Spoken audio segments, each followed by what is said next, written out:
Hi friends, Rupali पाककलेमध्ये तुमचं स्वागत आहे। मी रुपाली आज तुम्हाला करून दाखवणार आहे खास कोयरीच्या शेंगाची भाजी। तर ह्या खास कोयरीच्या शेंगा आहेत, बघू शकता तुम्ही। तर ह्याच्या आपण भाजी करणार आहोत। पहिल्यांदा आपण हे स्वच्छ धुवून घेणार आहोत, बघू शकताय। ह्याला थोडीशी खाल वरती अशी हे असती, कूस असती, तर ती स्वच्छ धुवून घ्यायची। शेंगा मस्त अशा धुवून घ्यायच्या। ही रान भाजी आहे, रान शेंगा। तर मस्त अशी ह्याची भाजी लागते, टेस्टी। आणि आपलं म्हणजे कुणाला अशक्तपणा वगैरे आला असेल तर ही भाजी आवर्जून खावी। ह्या भाजीने अशक्तपणा दूर होतो। तर नक्की करून बघा तुम्ही पण यासारखी। तर मी आज तुम्हाला दाखवते। हे बघा, आता ह्या शेंगा आपण स्वच्छ धुवून शिजवून घेणार आहोत कुकरमध्ये। तर मी शिजवून घेते कुकरमध्ये। हे बघा, कुकरमध्ये मी शेंगा घातलेत। आता पाणी घालून आपल्याला या शेंगा मस्त अशा शिजवून घ्यायच्या आहेत। एक शिट्टी, 1 ते 2 शिट्ट्या देऊन मी शिजवून घेते शेंगा। हे बघा, मस्त अशा शेंगा शिजवून घेतलेल्या आहेत। आता आपण ह्या सोलून घेणार आहोत। अशा ह्याच्या साली काढायच्या वरच्या, बघू शकता तुम्ही।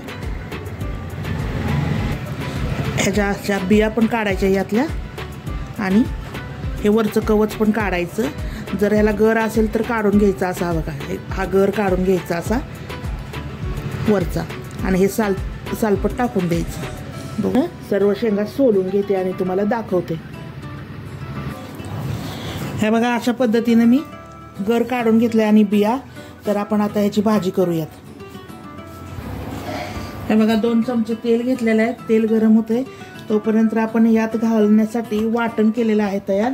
तर कांदा खोबरं भाजून घेतलेलं आहे, आणि आलं लसूण कोथिंबीर याची पेस्ट करून एकत्रच वाटण करून घेतलेलं आहे। आता आपण हे वाटण या तेलामध्ये घालणार आहोत।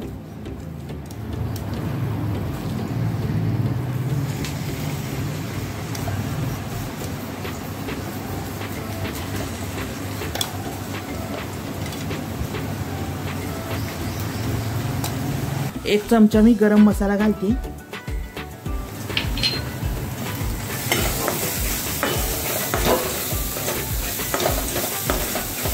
चिमूटभर हळद घालायची, आणि 1 चमचा घरगुती काळा मसाला घालायचा। तुम्ही ज्या पद्धतीने तिखट खाता, कमी जास्त त्यानुसार तुम्ही तिखट घालू शकता।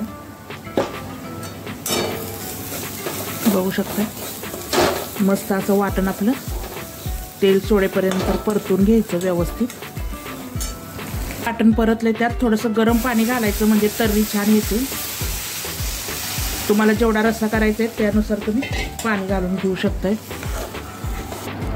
आणि या शेंगा टाकून घ्यायच्या, बिया शेंगाच्या आणि गर। चवीनुसार मीठ घालायचं। शेंगा शिजताना पण मी थोडंसं मीठ घातलं होतं, मी सांगायचं विसरले। तर त्या हिशोबाने तुम्ही कमी जास्त जरा बेतानं मीठ घाला। बघू, मस्त अशी भाजी तयार झालेली बघू शकताय, आणि छान कट आलेला आहे आपल्या भाजीला। तर आता ही खाण्यासाठी तयार आहे। मी काढून दाखवते तुम्हाला सर्विंग बाउलमध्ये।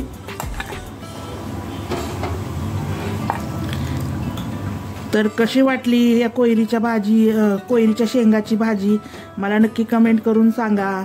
माझ्या व्हिडिओला लाईक करा, शेअर करा, माझ्या चॅनलला सबस्क्राईब करा रुपाली पाककलेला, आणि बेल आयकॉनही दाबा, म्हणजे असेच नवनवीन रेसिपीचे नोटिफिकेशन तुम्हाला मिळेल। व्हिडिओ बघितल्याबद्दल खूप खूप थँक्यू।